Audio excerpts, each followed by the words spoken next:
Boker Tov. Today's daf is daf Nun Hey in Nidrim. We learn for 4 Shlem again for Mordechai Moshe ben Tova. Hanor ben Adagan says the mission from the top of the page. If a person makes a net that he's not going to have any grain, and we'll see the lashon of Dagan, which usually means the 5 grains: wheat, barley, oats, spelt, and rye. Dagan is a lashon of piling up, of heaps. That's where it comes from. The go means like, to heap it up. And those are the things which are heaped up as they're gathered in from the, when they're gathered in.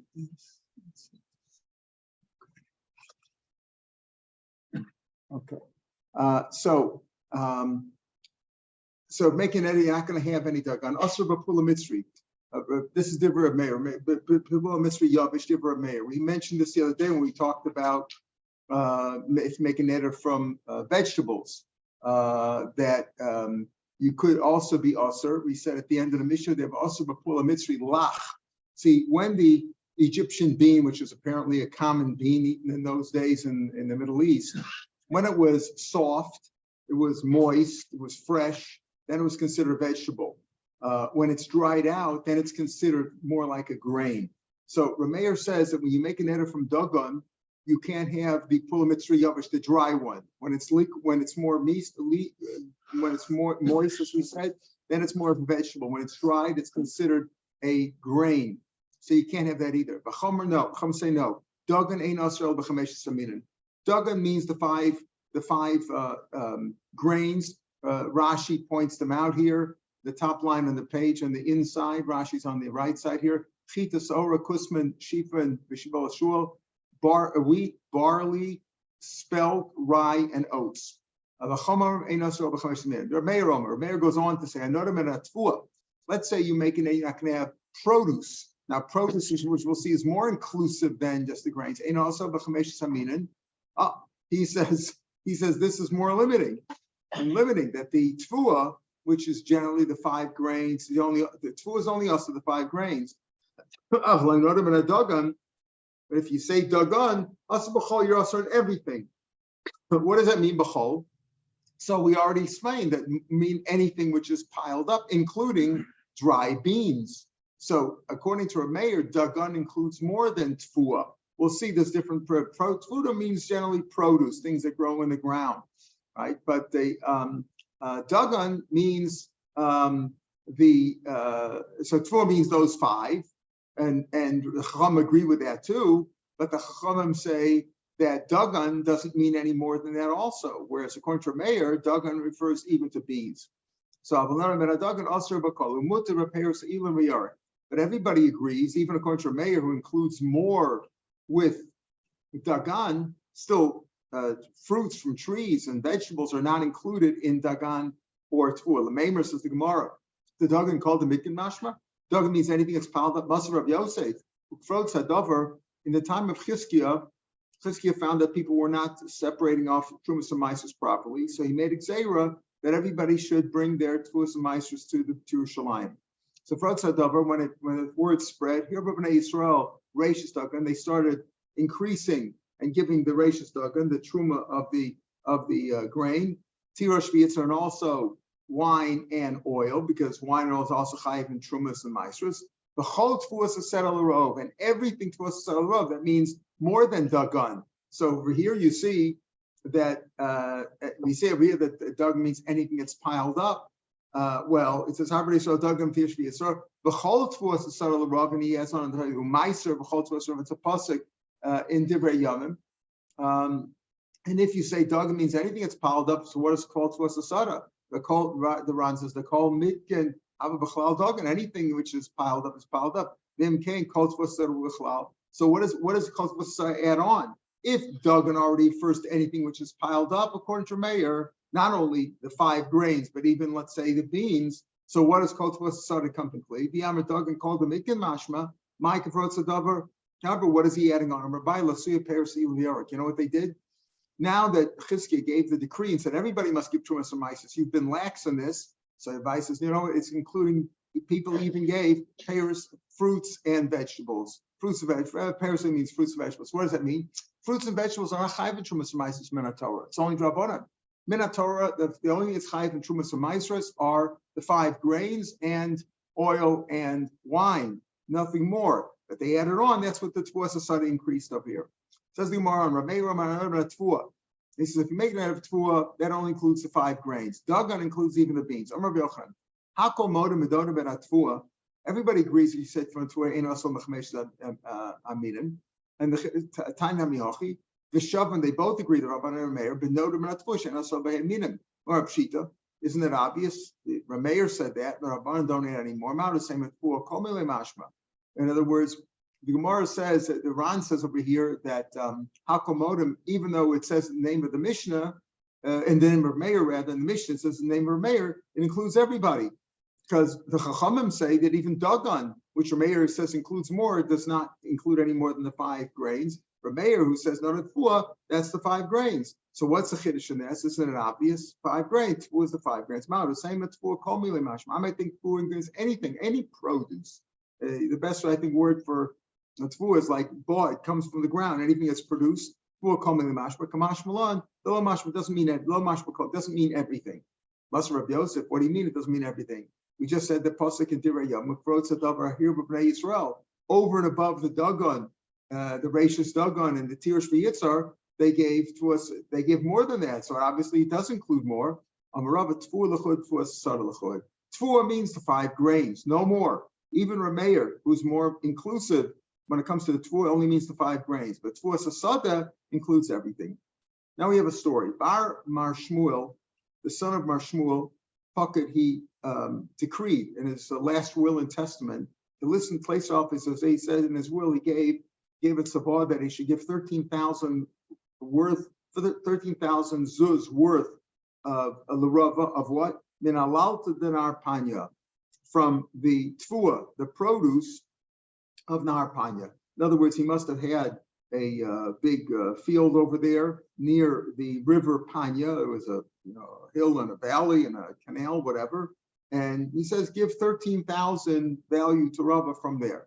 So Rava, Shachal Rava, the commander of Yosef, Rava sent to Rav Yosef, who was one of their Rabbanim there, Alalta Hechemika. What is included in Alalta? What does that mean? Alalta means produce, the good stuff, right? So here, Alalta mashba kol mili she'olo mishabef, says Rashi. Anything that grows and increases. Afilu mishar perish or mishabchen. Other things, anything that grows, any produce, didn't just limit it to the 5 grains. So he asked him, what does it include? Alalta is the Aramaic equivalent of Tfuah. And Tfuah is produce. Which produce? We just said everybody agrees, or Meir and Rabban both agree that Tfuah is only the 5 grains. Amalei Abaya, so Abaya said Midami. So Abaya turned to, Abaya and Rava were both Tamidim. They were Tamidim of Rava, they were all Tamidim of Rav Yosef. So Abaya turns says Midami, how can you compare Tfuah to Alalta? Midami Tfuah, Lo Mashma Ela Paishas Minan. Tfuah only means the 5 grains. Alalta kol mile mashma only means everything. This is really what that you can say that Rashi is going on. And the Ran also says, take a look at the Ran on the left side. Alalta kol mile mashma, alalta lashon bia, of coming, hachnasa, what you're bringing in, b'shavach, and fruitfulness and multiplication or increase, let's call that. Maybe that b'shavach is a better word, increase. What increase? What you bring in, what you hachnasas, like income, bringing in income, increase in value. Alalta is anything. So don't say, Rav Yosef, so why do you think that alalta is the exact equivalent of Tfuah, which is only the 5 grains? Alalta means everything. Adrula Kamed Rava. So they returned this dialogue between Rav Yosef and Abaye came back to Rava. And Rava said, Amar, halakami boile. Wait a minute, you misunderstood my question, gentlemen, rabbis. Halakami boile, the author called me Rasha. Of course, I know alalta means more. In other words, I got this will. I got a portion of a will, right? I got an inheritance here from the son of Shmuel, and he gave me $13,000 zuz's worth of produce. And I asked you what it includes. So you first tell me, Rabbi said it only includes the 5 grains, only from there. And Abai said, no, it means all kinds of produce, anything that grows, maybe even fruits and vegetables. It came back for Rabbi. Rabbi says, no, no question. I know it means everything. This is my question. Schar batim, schar sfinos. What about rent? Right, that's income, right? Right. When you do your taxes, you got to put down everything, all the income, including if you have rent income, you got interest income, whatever income's got to be included. What? So, huh? No income. No income. That also has to be included, right? Schar batim. That's the rent. Schar sfinos, the hire of your ships, whatever your income is. You had a car rental, whatever it was. That was my question. Does that include too? My do you say given the pachasan since they have depreciation? That's how we say depreciation in Hebrew. In case you don't know, it's called pchat, right? That's the pchat. That's the depreciation. So since they depreciate lavalalti, that's not something that increases. That's not income because they depreciate also, right? The houses, real estate, cars, everything they depreciate. Odilma, or do you say keep it's not clear how much they. It's all a question of. Depends on who your accountant is, if you've got how sharp the accountant is. It depends on you don't know how much the depreciation is. So therefore it is income. You're getting income from, okay, how much the pchat is, that's whatever the government decides how much you're allowed to depreciate, different items, different assets over time. They have charts for that, all kinds of gimmicks that they play, right? So because maybe it is alta. So I'm recommend Rav Yosef. So this is what Rav was asking. Rav was like, of course I'm entitled to everything that grows in the field, $13,000 worth. Question was, am I entitled also to these rental income? So they said, I'm recommend Rav Yosef. Rav Yosef. The rabbis now said both what Abaye and Rav Yosef, Abaye and Rav retorted to Rav Yosef. This is you're only entitled to the grains. Abaye says, no, you're entitled to everything that grows. Rav says, no, of course I'm entitled to that. Am I also entitled to the rental income? Amar, he said, well, they don't need me. Why do they ask me questions if they know more than me? The students ask me the questions. Then when I give them the answer and I said, you're more limited, they said, no. Abaye said, you're entitled to all the produce in the field. And Rabba said, no, I only, of course I'm entitled to that. I'm worried about the other income, the rental incomes. So Rabba says, what are you asking me for? What are you bothering me for? Why? He says, Ikbid Rav Yosef. Yosef was annoyed. Shama Rava heard that he was annoyed, so he went to pacify him. He said that he heard he was annoyed. Basla Kameh came to him came before him on Erev Yom Kippur. He appeared at Rav Yosef's residence, Erev Yom Kippur. Ashkei L'Shama, he saw that Rav Yosef's servant, Davi Kameh, he was pouring in front of him. He was pouring some wine for him. Erev Yom Kippur, you're supposed to have a meal, so he was pouring some wine. Amalei Havli, let me do it. I'll mix it for him. I'll mix the wine. In those days, the wine always came undiluted in the barrels, and then they would mix it and serve it fresh. I'll pour it from Yavle. So Rava prepared the wine, the kamosik, and the Ana Yavle. Havli, allow me, the Amzigle, Ana Yavle, and I'll give it. Kamosik you, Kasar Chamer. So Rava prepared, mixed a cup of wine for him. Kikashasi, when Rav Yosef drank it, Amar Hadain Mizga, I could taste this mixture. Dami lemizga to Rava Braid Rav Yosef. Rav Yosef couldn't see anymore, presumably, or he wasn't in the room, and he couldn't see. Rav Yosef had lost his, some of his faculties, as we see in other places. Rav Yosef lost his faculties. Abai reminded him of them. He was a little bit demented, and then he came back. So he says, when Rav Yosef drank it, he said, this mixture tastes like the mixture the way Rava prepares it. He was able to discern correctly. His taste was still good. His taste, sense of taste was still very good. He said, it tastes just like Rava's taste. The tastes like the mixture of the way Rava prepares the wine. Dami lemizka the Rava braid Rav Yosef. It's him. That was Rava the braid Rav Yosef. It's not Rav Yosef. This is not this Rav Yosef, because Rav Yosef is the one saying it. It tastes like the mixture of Rava, the son of Rav Yosef Barcham. Amalei, who knew? Yeah, it's his. It's him. In other words, it's me. He came in and said, yeah, it's his. Amalei, lo tesa baracha. In other words, maybe Rav Yosef couldn't see, so he said it tastes like Rava's. It's sort of like Yitzchak Avinu couldn't see anymore, right? So he says this Kol Yaakov Yadayim Midei Esav, but it tastes like this is what it tastes like. I'm like, who knew? I'm like. Listen. So he says, I'm going to teach you a lesson. The way you spoke to me, you asked me, and then you tell me you know better.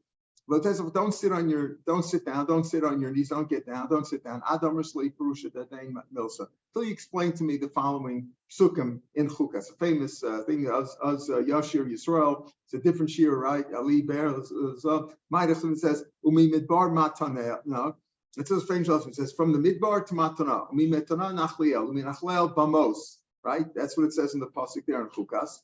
What does that mean? Amalei. When a person makes himself like a wilderness, it's free for everybody. It's abandoned. Everybody can do whatever they want. The midbar is free territory. So Torah nitnalo matan. The Torah is given to him as a gift. In other words, once you make yourself humble and you make yourself, everybody could take from me. I make yourself humble and lowly and abandoned. Then the Torah is given to you, and you have to be very humble to get the to absorb the Torah. Shnemar midbar matanel. From the midbar, if you make yourself like a midbar, make yourself free for everybody to take from you, then it's given to you as a gift. Once the Torah is given to him as a gift, nachlo, then God gives it to him as an inheritance. It's there. A gift can be recalled, can be retracted, but if you have a nachla, inheritance is forever. That's what the pasuk goes on. From once you have it as a gift, it'll be a nachla to you. Once God gave it to you as an inheritance, you'll rise up, you'll be exalted. Shnemar, as it says, umi nachla machlia. What is on here?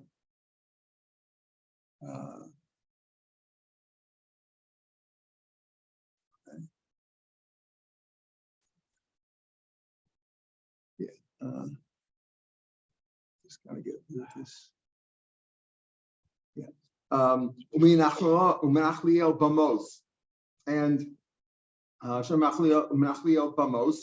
from Nachliel you will rise up. In other words, once God gave you the Torah as an inheritance, you'll rise up, you'll be exalted. They make the atzma, but if you become arrogant, you think you're great yourself, you're a rabbi, HaKadosh Baruch Hu, you're wonderful, everybody should look up to you. HaKadosh Baruch Hu Mashpil Hashem lowers you down. Once you're up there and you think you're a big shot, God will take you down to the valley below. You'll be sunk into the ground. And the girsa in the Gemara, the girsa you see in the bottom layer is shishokvano, so he's being pressed down into the ground. Shemar, that the pasuk ends off there, vinishkafa al pnei hayishimon, right? And he'll be pressed down into the desolate soil. That's the point. The point is he's like teaching him a lesson that, you ask me a kasha, and then when I give you the answer, you think you know a better answer. You're trying to impress me more. You know what? A little bit of arrogance over here. If you become too arrogant, you will be pushed down. But if you do tshuva and you realize that you shouldn't be a big shot anymore, HaKadosh Baruch Hu Hashem will exalt you, will rise you up, will raise you again. Every valley will be exalted, will be raised up. Okay, before we get to the Raisa, so let's just see this. Let's see to the Mishnah, see if we have enough time. Tanya, Hanodim and Adagon. So this Brisa we'll see is similar to Rav Meir. It's really Rav Meir Shapiro. That's what Ron says on the side. Normally, let's say you make a neder, again, like we saw in our Mishnah. You're not going to have any grain. Dagan is grain piled up. Also, so Rav Meir said, this is the sheet of Rav Meir. It doesn't say Rav Meir, but it's Rav Meir Shita that you're forbidden also to have full mitzri hayavesh, pol mitzri yavish, the Egyptian dried bean, because once it's dried, it's also considered grain. Umutter, but you're allowed to have balach. You're allowed to have a moist one. Why? Because that's a vegetable, right? Umutter ba'oris, you're allowed to have rice. Rice is not considered a grain. Bechilka b'targus of atisni, these are different kinds of grains. They translate that as grist, grouts, and pearl barley. The Ran says that bechilka is a wheat grain that's divided into two. The next targus is like 3, it's divided into 3, and tisni is divided when it's divided into 4. Those are all kinds of grain, but it's not considered regular grain because it's been cut up or whatever and processed, and therefore you're allowed those. I know them in a parasha. Why is rice better than full mitzri?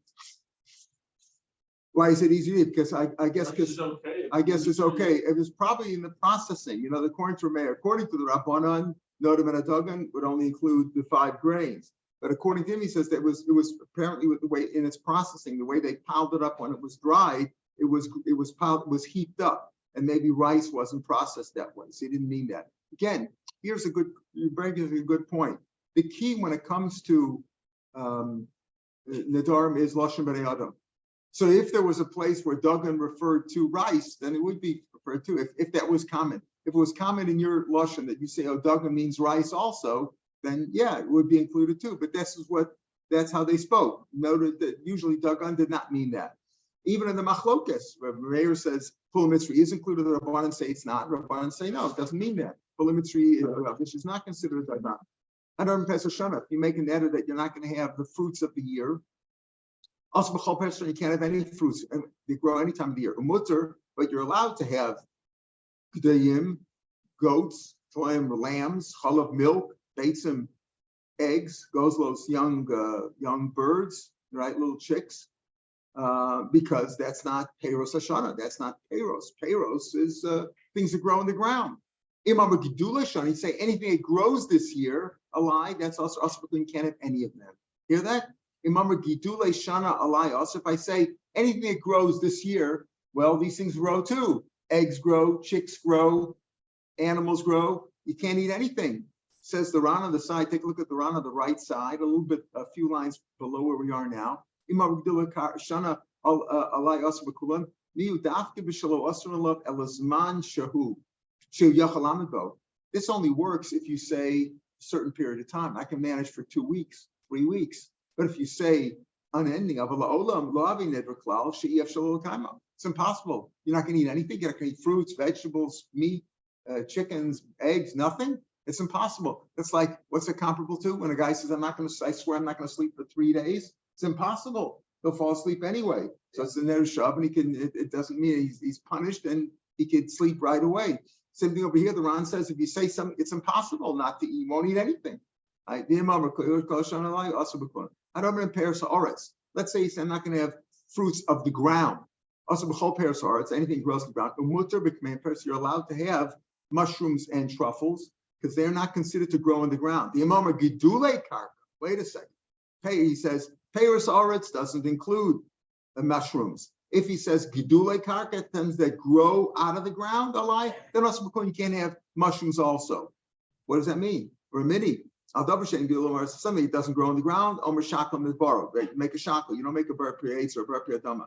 The Tanya, for example, what are examples? What are things that don't grow in the ground, which you make a shakal? Al melech salt, al zamis on brine, al command of pitros, mushrooms from Omer Shaklam is borrowed. So what do you see over here? That they don't grow in the ground. Because you say no to Peiros Aretz, it's all you're also all these things, and you're allowed to have man and patrios. If you say Gedule Karka, then it's also those things. What do you mean? They're not Gedule Karka, because we say ain't Gedule Karka, you make a shackle, and that includes man and patrios. So apparently you say that Gedule Karka includes mushrooms, mashra from the bracha that mushrooms are not including Gedule Karka. Amar Abaya Mir Barav Me'ara. They grow out of the ground. Minek Ma'avir Yanke. They grow out of the ground, but they get their main sustenance, their yanika, that what they absorb from the air. Minek Me'avir Yanke below Me'ara. Ivaktani al Dover She'en Gidulam and Aretz. So something that doesn't grow out of the ground, you make a shackle, and that includes mushrooms. And now you're saying that they do grow out of the ground, but they get their main sustenance from the air. Tani al Dover She'en Yonik Me'aretz. That's what it means. Don't say, you say, Al Dover She'en Yonik Me'aretz, and make a shackle, and that includes mushrooms. So mushrooms they sort of grow, they hover above the ground. So he says they do grow out of the ground, but their main unika, as opposed to other fruits and vegetables that get their stuff comes out of the ground, the roots are in the ground, they get their unika from the air. Hanodim and Aksus, says the Mishnah. If you make an error, you're not going to have enough from clothing. Mutter Basak, you can put on sackcloth, right? That's not regular clothing. You can put a curtain on, a chamila blanket. Amakonim Semer Ola Lilet says, I don't want to have any wool on me. Again, Mutlas Gasas Begiza. Again, when you say, I don't want to wear any wool. So you know what that means? You're allowed to put on gizit, you're allowed to put on some fleece. You're allowed to take some fleece of an animal and put it on you. Because when you say, I don't want to wear any wool, what did you really mean? I don't want any woolen shirts. I don't want any woolen suits. But you didn't mean, because that's the lashon. You didn't mean fleece. Let's say he makes a neder, pishtan ola. I don't want any flax. I don't want any linen. With Wisconsin Benitz, you put on flax bundles because you meant clothes made out of linen. You didn't mean bundles. If you don't, maybe it's not called if you know it all depends on the circumstances of the person making the neder. for example, Ton, let's say he was schlepping flax bundles. That was his job. Easy, and he was sweating.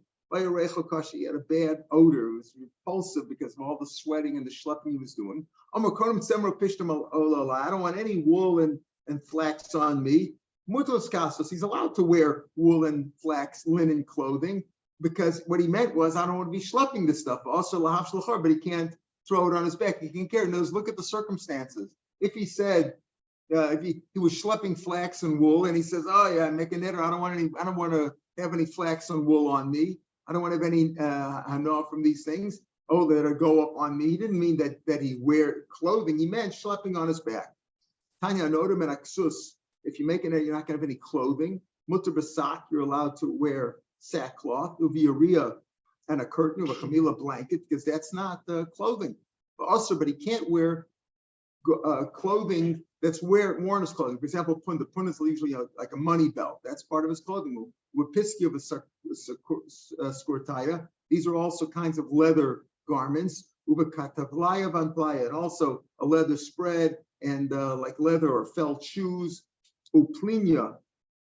Plinya translates as like a kind of an apron of sorts, right? Umechnasayim, those are pants, kova, and a hat. Those are all clothing. So if he makes it, he's not going to have clothing. He can put on sackcloth and a curtain and wraps himself in a curtain or in a blanket. That's not clothing. But a belt and leather garments that you wear, even aprons, pants and hat, that's certainly clothing. Maya skurti, what is that? Is skurti, that second one, is skurtaya, amarava barohana, kisuna datsola. Now the Ran says it's a kind of a apron that the leather workers wear over their clothing, right? It's a kisuna datsola, cholik shal or shalov shema abdanim, the leather workers, the leather process wear over their clothing to protect them, but it's a garment. It's not a sackcloth or a curtain or something like that. Tanya, on Shabbos, when it comes to this, until now we were talking about Nadarim, brings out a brisa from Shabbos.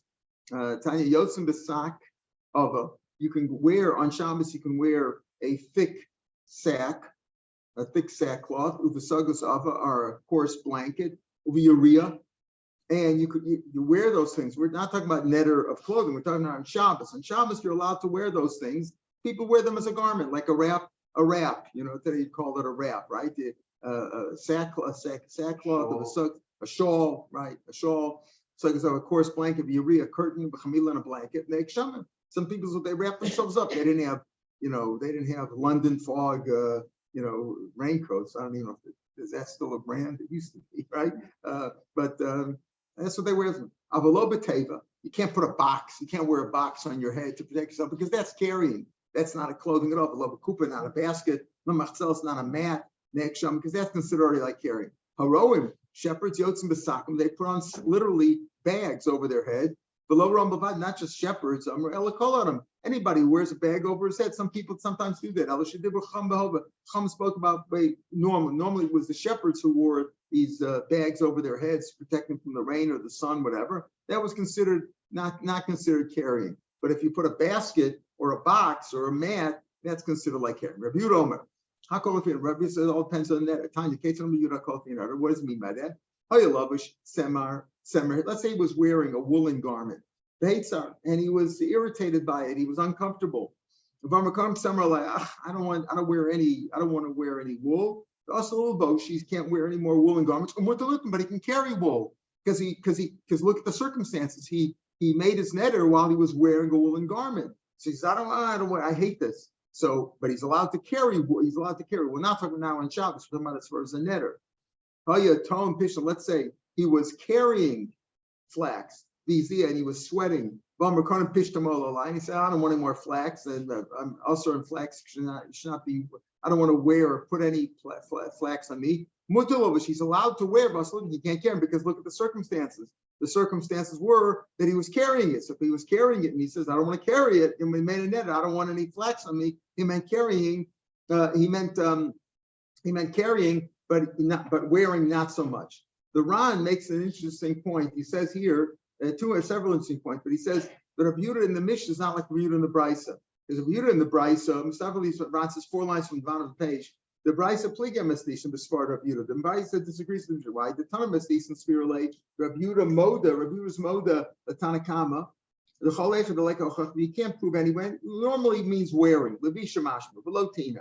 Because in the Mishnah just says Rav Yehuda said, what did Rav Yehuda say in the Mishnah? It depends on it. If he was schlepping and he said, I don't want this Tzemeru Pishtim, then he's only also to schlep it, but he could carry it. But that's if they only gave the example when he was schlepping and he made a netter. But it's mashma stam if you couldn't tell, you couldn't tell from his circumstances, you would assume that it means wearing. Rabbi Yehuda the Brisa mashma the sphere lay the lemishri tina nami boyachach. You need proof. You need proof. In other words, normally from the Mishras mashma, then when he swore, normally made a netter that he's not going to have any pishton or tsemar. Stam it means clothing, but he's allowed to carry it. From the Brisas mashma, that even to be matter carrying, also you need a proof. In other words, because the Bryce says if he was wearing something and he says I don't want this stuff, then he could carry it, right? You just can't wear it. But otherwise, if he wasn't wearing it and he said it's also to me, it's mashma that he wouldn't be able to carry it either. It's because mashma stam. Either way, if you couldn't tell from what he was doing, he just said stam. I don't want summer fish. It's mashma. You couldn't wear it and you couldn't carry it because he gives both examples in the brisa. He says, if you were wearing it and you forbade yourself, then you just can't wear it, but you could carry it. If you were carrying it and you forbade yourself, then you can't carry it, but you could wear it. It's mashma the brisa differently. And he says, Mustafa, we go like the Mishnah, not like the brisa. But he makes another good point too. The Ran further up in the narrow lines, about 7-8 lines before the lines get wide on this page on the right side, the Ran says that, example, what's the lashon of tirosh? What does tirosh mean? Tirosh means wine, right? But he says before that he says, "Anodim and tirosh, you can't have anything that's sweet, but you're allowed to have wine." Why? Because when they spoke in Hebrew, tirosh. When somebody says, "When you go into a store here, would you say any wrote said tirosh, or would you say any wrote siliknot yain?" You wouldn't say that. If you speak Hebrew, yain means yain, tirosh just means sweet. So when you say you make a netter from tirosh, it really just means sweet stuff. It doesn't mean wine at all. Because in Yerushalmi command Omer Halchim and Omer Chalash Me'adam, Plum Shedarkin Likros Tirosh L'Dvar Metukim. That's a little Veloliyayin from command Omer Loch B'Dam. If you all say you go by lashon of the Torah, you're right. So Tirosh means wine, so then it would be us wine. But if you go by lashon B'Dam like we hold, so if you speak Hebrew and you say I'm making that I don't want a Tirosh, can't have sweet stuff, but you could have wine. But he says, listen to this. Hilkach Anan, listen to the Ran. Where did the Ran live? Spain. North Africa, right? In a Spanish-speaking place. We speak foreign language. We don't speak Hebrew. Where they lived, they spoke Spanish or Arabic, whatever they spoke. You can't have wine because we don't speak Hebrew. So since we don't speak Hebrew, Tirosh to us means what Tirosh says in the Torah, which is wine. So if you're speaking Hebrew and yayin is yayin, right? Yayin is yayin, and tirosh is sweet stuff. If you don't speak Hebrew, so when you say tirosh, what do you mean? I don't want tirosh. You mean wine. You mean because you speak English and say I'm making that. I don't want any tirosh. So what does that mean? It means wine because you don't speak Hebrew. Interesting. Goes according to the lashon. Just one final point. We talked about I always tell the story where Chaim Shmulevitz said that we talked about people who learn a lot and you become a great It is Spain. It is Spain. Yeah, I tell you, it's Spain. Yeah, I think the Ram is in Spain. Yeah. So he always says, like, what happened? Rabbi Yosef admonished Rava, and he says, you know what? If you get the Torah, when do you get the Torah? When you're humble, you make yourself like a midbar. You're free for everybody can take whatever they want from you. You give it. Then Gevs gives you two as a matana, and then you get it as a nachla. And then, but if you become a big shot, right? You became big. But if you're arrogant about it, Hashem will lower you down, right? You won't get it. So Torah is only accepted when people are humble. Otherwise, it doesn't work. So one of the yeshiva boys came from Lakewood. He came to the Mir and he spent a year learning here. And he said, let's say that Torah that the Eretz Yisrael is machkim, right? Torah Yisrael, it makes you smarter, right? Avira the Lashon is Avira the Ara machkim. The land of Israel, the atmosphere makes you smarter. I've been learning here in Mir for a year, and I don't feel any smarter than I did in Lakewood. So how do you explain that? So Chaim Shlomo says, that it says very few places does it say ma'od ma'od? You have it by Manoach, by the Mabul. A few places it says ma'od ma'od, very, very rare. Ma'od ma'od. Yeah, maybe it says there too. That's what I'm coming to. Tovah Aretz Ma'od Ma'od. That was the answer. So it's one of the few places, Tovah Aretz Ma'od Ma'od. What does that mean? That because the Lashon in Pirkei Avos says Ma'od Ma'od Have Shval Ruach, right? Ma'od Ma'od Have Shval Ruach, Tovah Aretz Ma'od Ma'od. You know when Avir Da'ar is Machkim, Tovah Aretz Ma'od Ma'od? When you're Shval Ruach, when you're humble. When you're not humble, then Eretz Yisrael doesn't help you. You want to live term being smart, you have to be humble also. All right, tomorrow's daf will be Daf Nun Vav. Okay, so yeah, back on Friday.